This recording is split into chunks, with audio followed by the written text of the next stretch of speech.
ஓம் கணபதியே நமக. அனைவருக்கும் அன்பு வணக்கம். என்னங்க, என்னால் நம்பவே முடியலைங்க. இது எப்படிங்க சாத்தியம் என்று கேட்டால் அபிநயா. அதான் எனக்கும் தெரியலையே பி.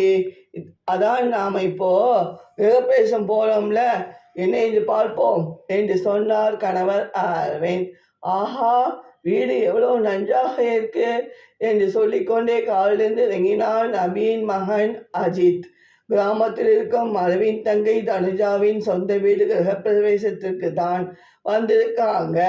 தனுஜாவின் மகன் தர்ஷனிடம் இங்கே வாப்பா என்று அழைத்தார் அரவிந்த். என்னங்க மாமா என்று ஓடி வந்தான் தர்ஷன். என்று சர்வதேச சாக்லேட் தினம், இந்தா உனக்கு சாக்லேட் என்று தந்தார் அரவிந்த். தேங்க்ஸ் மாமா என்று சொன்னான் தர்ஷன். ஆமா தர்ஷன், வீடு கட்ட பணம் ஏது உங்க அப்பா தருணிடம் என்று கேட்டார் அரவிந்த். ஓ அதுவா மாமா, 3 மாதத்துக்கு முன்னால் உங்க வீட்டிலிருந்து அம்மாச்சி, அனு, தாத்தா, அருண் எங்க வீட்டுக்கு வந்துட்டாங்கல்ல, அவங்க தான் வீடு கட்ட ஹெல்ப் செய்திருப்பாங்க என்று நினைக்கிறேன் மாமா. நான் வேணா அப்பாவிடம் கேட்கவா என்று கேட்டான் தர்ஷன். வேண்டாம் தர்ஷன், வேண்டாம், நான் சும்மாத்தான் கேட்டேன் என்று சென்று விட்டார் அரவிந்த்.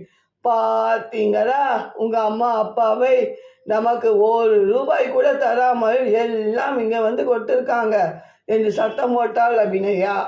ஏன் அண்ணி, நீங்கள் தான் தாத்தா அவர் அப்பா ரிட்டையர் ஆனதும் 2 பேரையும் முதியோர் இல்லத்தில் சேர்க்கிறேன் என்று சொன்னீங்க. ஆனால் அவங்க தான் உங்களுக்கு அந்த கஷ்டம் வேண்டாம் என்று என் வீட்டுக்கு வந்துட்டாங்க. அது மட்டும் அல்ல, நீங்கள் 1 மாதமாகவே அவங்களுக்கு சரியாக சாப்பாடு தரதில்லை அண்ணி. அப்பா ரிட்டையர் ஆனத கையோடு அவங்களை வீட்டை விட்டு வெளியே துரத்திட்டீங்க.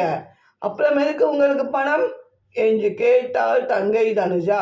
விடுமா தனு என்று சொன்னார்கள் அனு, அருண் இருவரும். நன்றி, வணக்கம்.